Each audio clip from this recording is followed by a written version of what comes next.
আমরা আজকে ফুলকপির পকোড়া হবে। এজন্য ফুলকপি ছোট ছোট করে কেটে নেওয়া হয়েছে।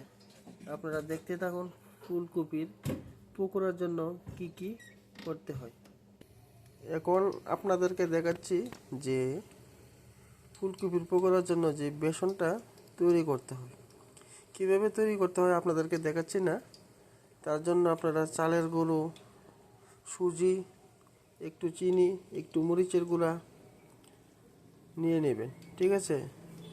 তারপরে আপনাদেরকে দেখাচ্ছি বড়াগুলো। এই দেখুন, কড়াইয়ের মধ্যে তেল দিয়ে বসিয়ে দিয়েছি। এখন দেখুন বড়াগুলো প্রায়,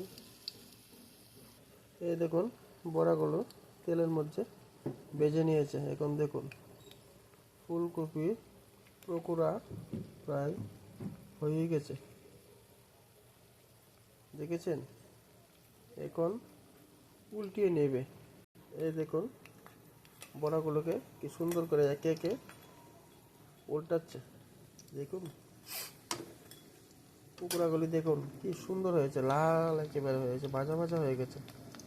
সবাই দেখুন, আর একটু পরে নামিয়ে নেব। নামানোর ভিউটা আপনাদেরকে দেখাবো, অবশ্যই সঙ্গে থাকবে। এই দেখুন নামানোর পর কত সুন্দর হয়েছে, দেখেছেন।